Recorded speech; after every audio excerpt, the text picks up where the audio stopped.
saudara, selamat datang ke program E-Belajar Fizik. Hari ini kita akan tengok bab 6 tentang cahaya dan optik. Nama cikgu Salwana binti Salim daripada SMK Kelibang Besar. Standard kandungan pada hari ini iaitu 6.3 pembentukan imej oleh kanta. Objektif pembelajaran kita pada hari ini ialah hal pasti kanta cembung sebagai kanta penumpu dan kanta cekung sebagai kanta pencapah. 6.3.2 kita akan belajar menganggar panjang fokus bagi suatu kanta cembung menggunakan objek yang jauh dan menentukan kedudukan imej dan ciri-ciri imej yang dibentuk oleh kanta cembung dan kanta cekung. Dan menyatakan pembesaran linear M sebagai M sama dengan V per U. Pembentukan imej oleh kanta. Kita ada dua jenis kanta, iaitu pertama kanta cembung dan yang kedua kanta cekung. Ciri-ciri kanta adalah sekeping bahan luksina seperti kaca, perspek atau plastik dan mempunyai sekurang-kurangnya satu permukaan melengkung. Cuba kita lihat aktiviti 6.7 muka surat 251 buku teks.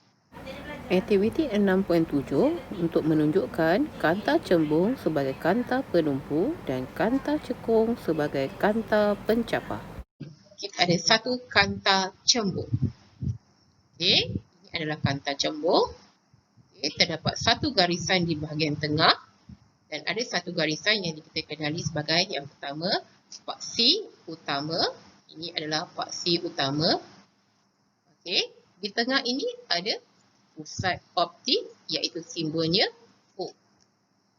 Okey, apabila sinar cahaya melalui satu kanta, cahaya ini akan menumpu kepada satu titik. Titik tumpuan itu kita panggil F iaitu titik fokus. Okay, titik fokus yang simbolnya adalah F. Jarak di antara kanta dan titik fokus dikenali sebagai jarak fokus iaitu simbolnya F. Titik fokus adalah nyata, panjang fokus F adalah positif.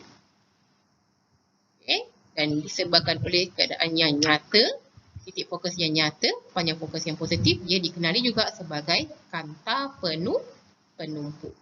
Kerana semua sinar cahaya melalui kanta dan fokus pada satu titik.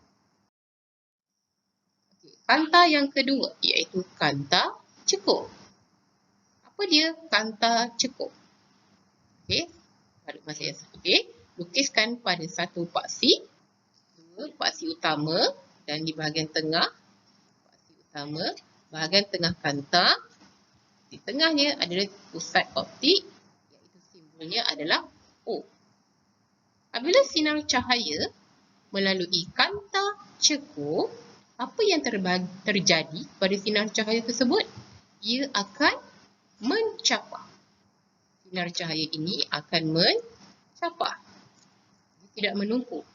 Kemanakah titik F bagi kanta cekung?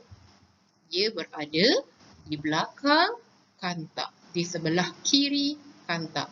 So ini, macam mana kita dapat ini? Kita sambungkan titik-titik ini, titik sinar cahaya ini dan didapati titik fokus F berada di sebelah kiri kanta.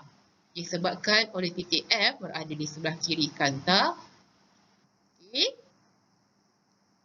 jarak fokus F, paksi utama, dia dikatakan maya dan panjang fokus F adalah negatif. Jarak fokus ataupun panjang fokus adalah di antara kanta dan titik fokus. Dapat? Dan disebabkan oleh sinar cahaya yang melalui kanta mencapah, dia kanta cekung juga dikenali sebagai kanta pencapah. Mari kita teruskan lagi. Perbezaan kanta cembung dengan kanta cekung. Lihat kedua-dua gambar rajah ini. Kanta cembung, apabila sinar cahaya fokus pada titik F. kanta cekung berada di sebelah kiri kanta atau di belakang kanta. So, perbezaan dia, titik fokus bagi kanta cembung adalah nyata, panjang fokus adalah positif. Bagi kanta cekung, titik fokus dia adalah maya, pada sinar cahaya mencampah daripada F, dan panjang fokus dia adalah negatif. Boleh? Kanta cembung dengan ketebalan yang berlainan mempunyai panjang fokus yang berlainan. Di sini terlihat semakin tebal kanta cembung, semakin pendek jarak fokus. Okay. Kesimpulannya, yang pertama awak akan lihat, ini adalah ringkasan daripada buku teks awak. Sinar yang menuju pusat optik merambat yang pertama, merambat melalui pusat optik. Yang kedua, melalui selari dengan paksi utama. Dan yang ketiga, terbias selari dengan paksi utama ke titik fokus. Ini kanta cembung. Bagaimana pula dengan kanta cekung? Kanta cekung adalah kanta pencampak. So, apabila dia melalui pusat optik, sama juga konsep dia, yang ini yang pertama. Dan yang kedua, melalui sini. Dan ingat, titik fokus F dia adalah ke belakang. Buatkan garisan dia di sini. Tarikkan. Dan yang ketiga, sinar yang menuju titik fokus F terbias selari dengan paksi utama. Kita nak menentukan kedudukan imej dan ciri-ciri imej yang dibentuk oleh kanta cembung dan kanta cekung. Ini eksperimen. Objek lebih jauh daripada 2F. Apakah imej yang terbentuk? Mari kita lihat. Yang pertama,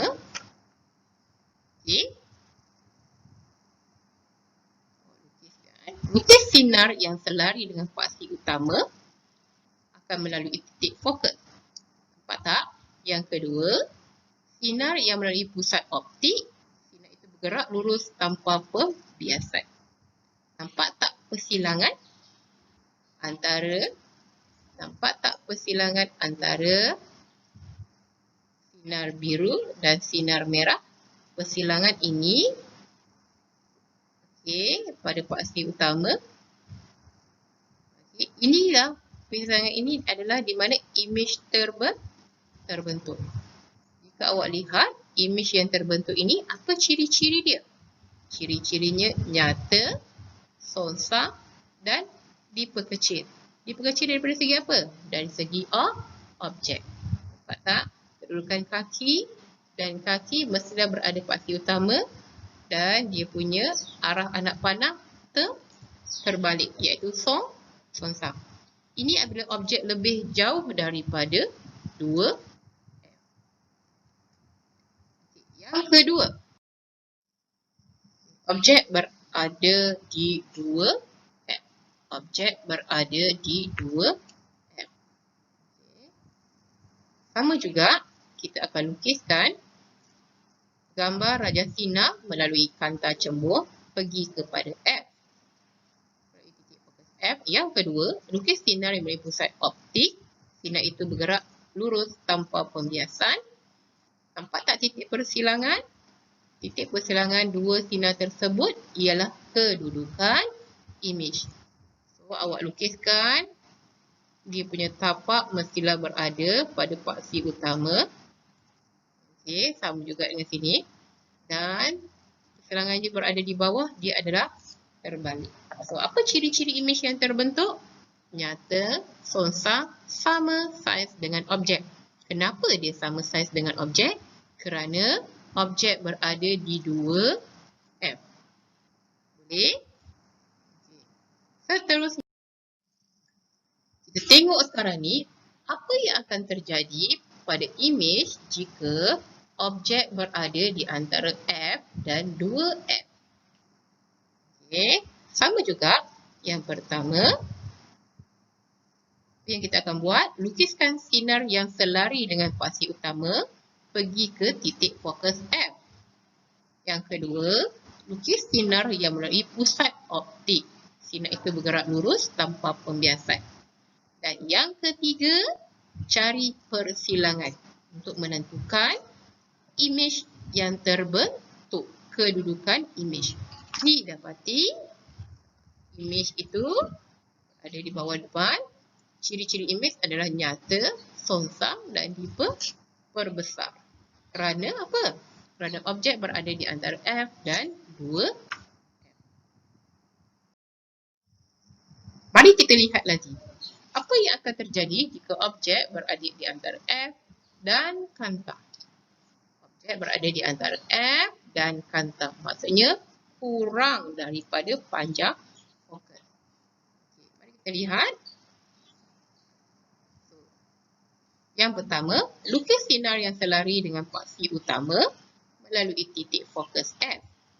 Yang kedua, lukis sinar yang melalui pusat optik. Dan yang ketiga, mencari titik persilangan. Nampak kan? Dia berada di belakang sebelah kiri kanta. Persilangan berada di sebelah kiri kanta. Maka, kita melihat objek berada dalam kedudukan yang tegak, ciri-ciri imej yang terbentuk adalah kerana berada di belakang maya, tegak dan diperbesar. Boleh? Kesimpulan. Kita lihat pula pembesaran linear. Okey. Ini kita gunakan kanta pembesar. Aktiviti 6.10. Menjana idea pembesaran imej dengan bantuan gambar rajah. Kanta cembung yang manakah membentuk imej yang dibesarkan dan imej yang diperkecilkan? Imej yang dibesarkan apabila objek berada berdekatan kanta. Imej yang diperkecilkan apabila objek berada jauh dari kanta. Perhatikan gambar rajah di bawah. Okey, nampak tak?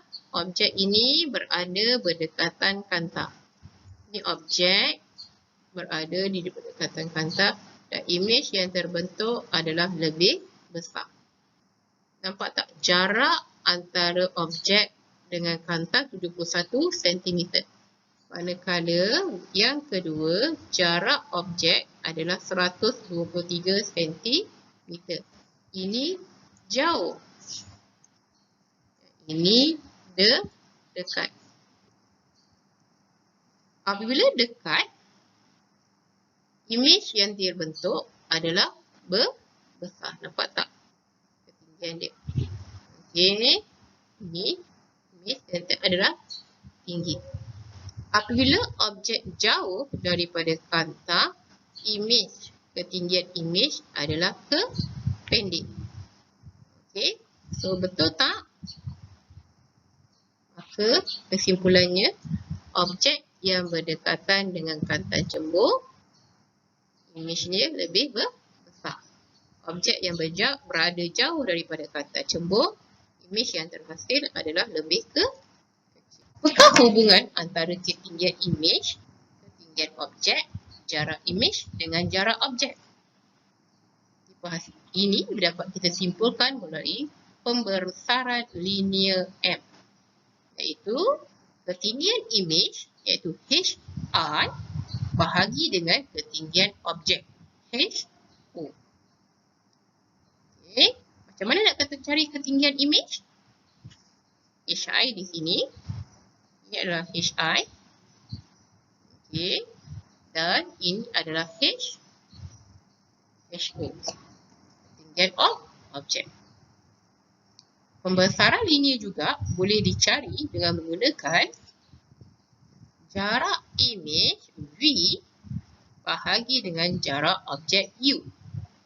Oleh itu, pembesaran linear boleh dirumuskan sebagai persamaan ini. M sama dengan HI per HO atau V per U. HI ketinggian imej, HO ketinggian objek dan V jarak imej, manakala U adalah jarak objek.